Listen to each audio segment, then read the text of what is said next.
Hi, I'm Valerie Engelhart, and in this video I am going to be painting a unicorn on some hot press 4x6 140-pound watercolor paper.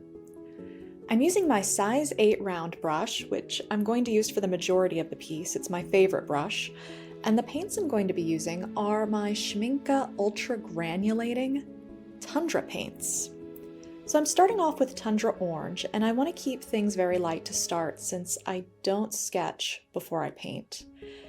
At the very start of the video, you could see me making like fake brush movements as if painting a grid on my paper that I can only see in my imagination.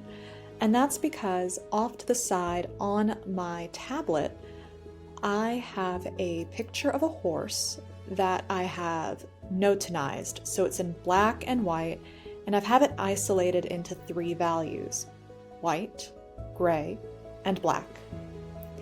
This lets me see shapes and form without getting hung up on color, so instead of getting hung up on matching what I have to a photograph, I'm just trying to make sure my shapes are correct. Now, the reason I picked this subject is my daughter wants me to paint her a pink rainbow unicorn, and it has been quite some time since I've painted a unicorn, and so I wanted to get some practice in on a small scale before working up to a large piece. And also, it's the time of year to do small works for small gallery shows for the holiday season. And actually, this piece got picked up by Park Lane Gallery in Kirkland for their small works show. So if you want to see this in person and you are in the Kirkland, Washington area, stop by. It's in the cute little downtown area. It's such a charming place, lots of restaurants and shops. So I am technically painting a white unicorn, but it's watercolor. We don't paint white. The white that we use is the white of the paper. And just having a big block of white seems pretty boring. So I'm using light values of the Tundra Orange and the Tundra Pink to start giving form to the head of my unicorn. And I haven't used the Tundra Green in some time. I usually avoid these warmer greens in my paintings. So I wanted to utilize this green for the background. And so I was painting negatively, picking out the shape of the ear, the side of the head, and then just going in with a bunch of pigment on the side. And what that does is by creating a dark shape against the light shape, it lets the unicorn head pop off the page. And now I'm painting in some of the neck muscles, and I'm using like the Tundra Blue and the Tundra Pink. Yes, they do all begin with the word tundra. And at this point, I'm really just putting in a roadmap, making a ghost of a form, because these things can change later. And the great thing about knowing how to paint with values is I can paint things in a rainbow of colors, but it'll still make sense as long as I get the form correct. Going in with some of the Tundra Purple now.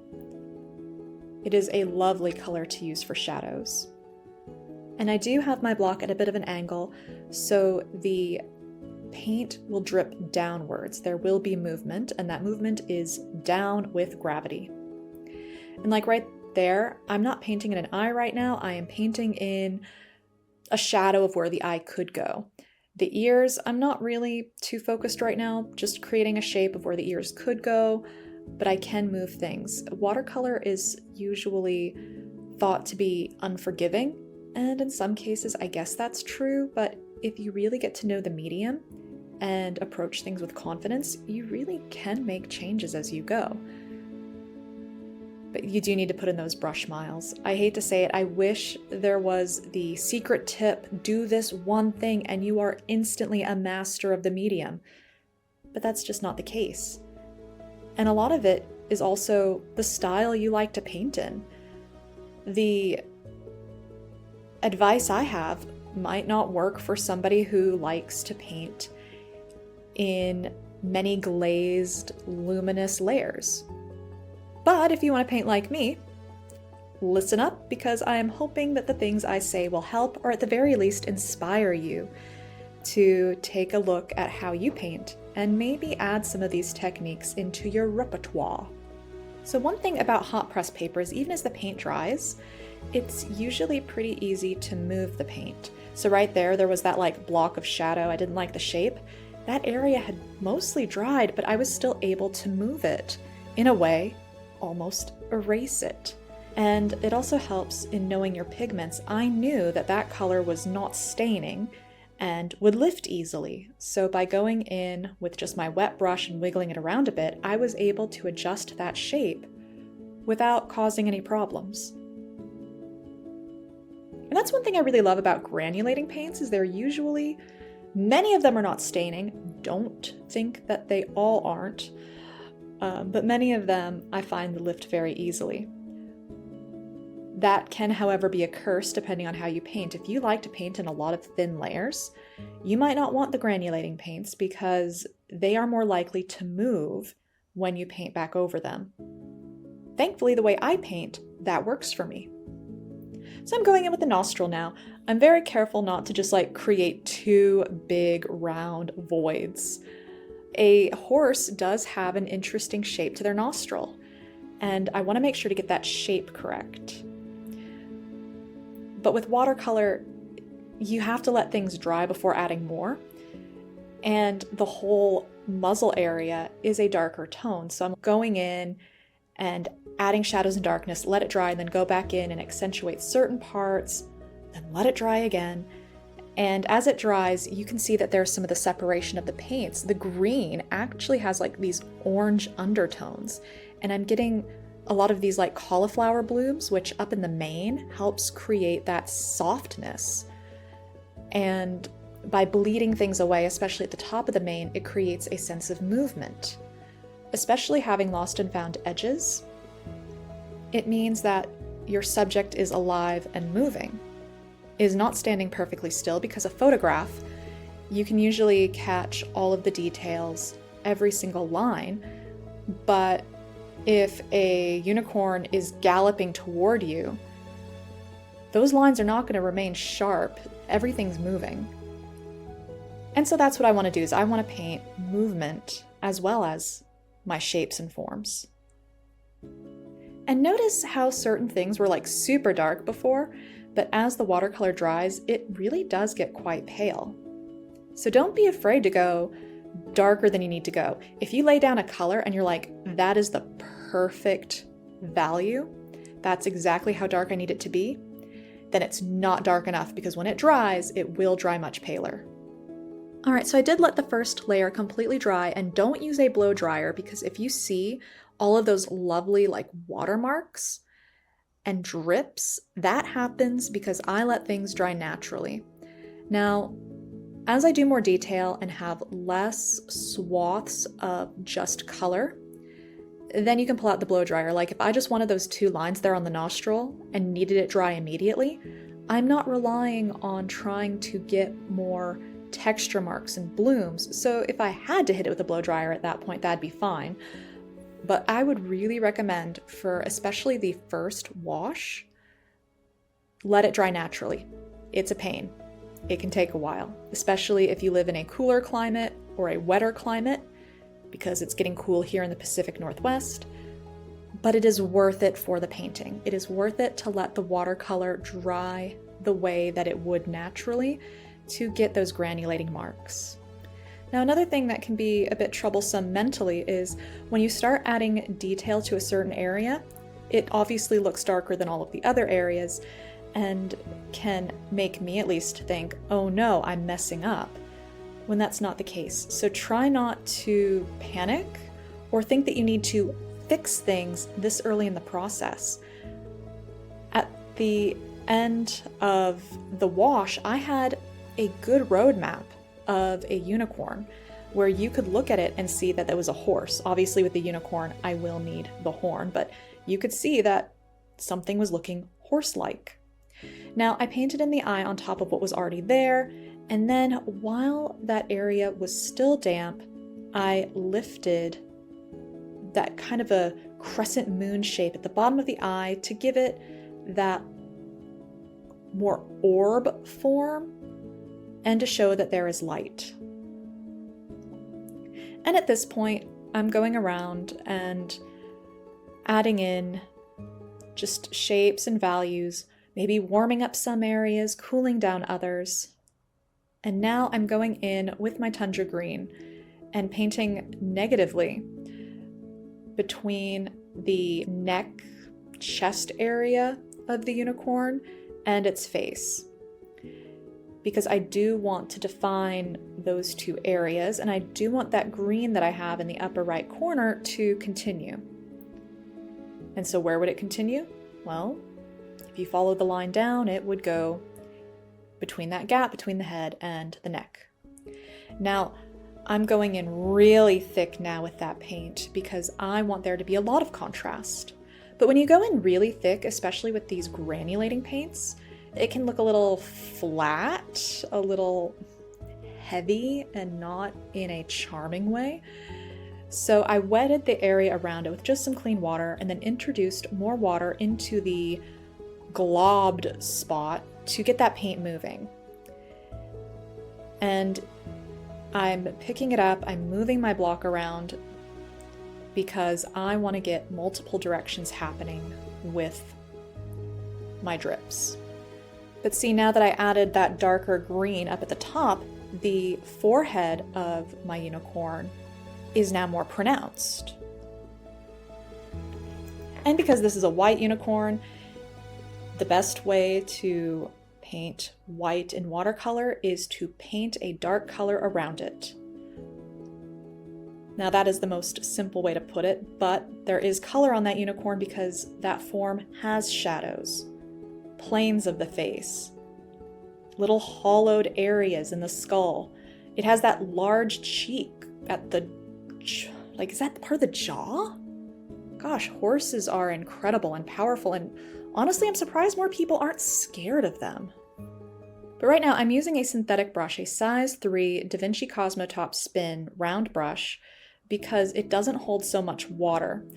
These paints do move with water, even if they're dry. So if I had put in a just big drop of clean water, even if it was on a dry surface, because it's hot pressed paper, because of the type of paint, there was a high likelihood that I would disturb the wash underneath, and well, it would be kind of garish. It would be an obvious mistake.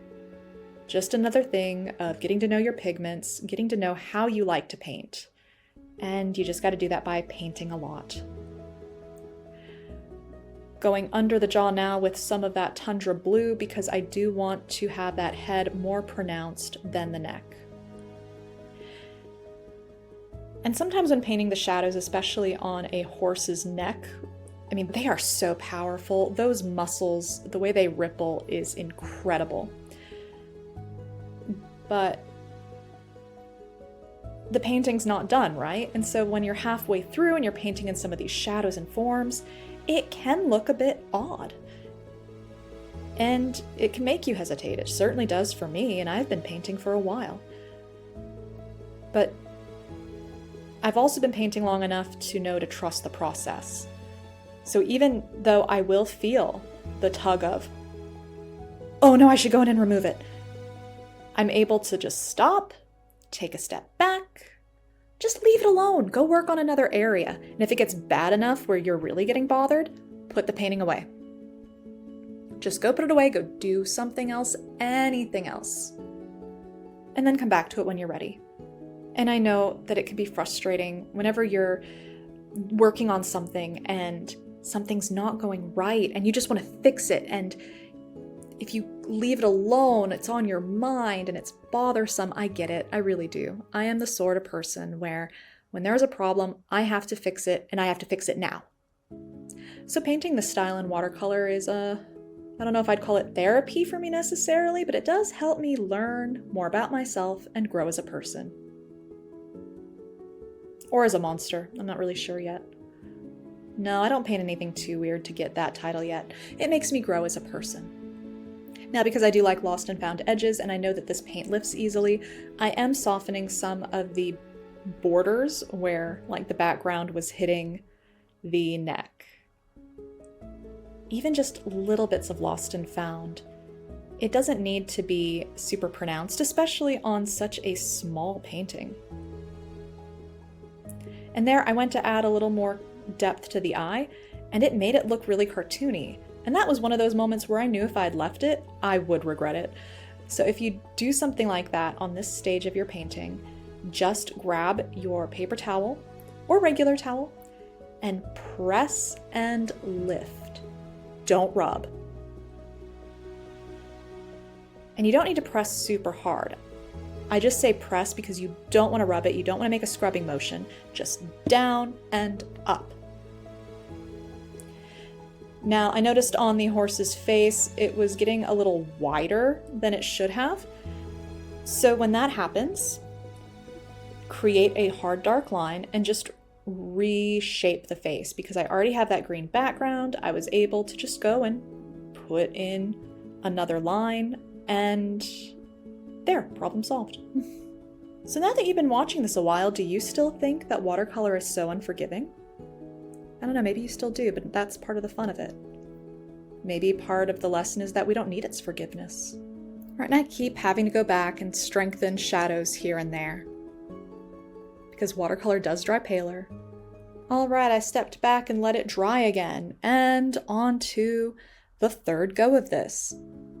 Adding more of that green, painting the area behind the unicorn.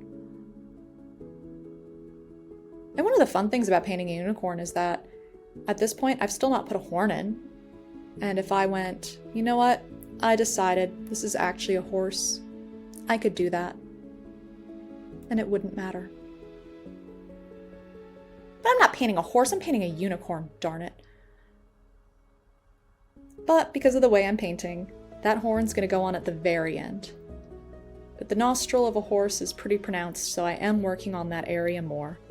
Using a lot of tundra pink now to get some of those shadows, but I want those shadows to still be light and warm. Seriously, I think the biggest tip I can give you is even if you don't have a Notenizer app, just take whatever your reference image is and put it in black and white. And on top of that, squint a little. Because when you squint, the shapes and shadows, they'll merge together a little more, and so you can see things more easily as just a block of color, or in the case of being black and white, just a block of shadow. And even though that does kind of abstract things a bit,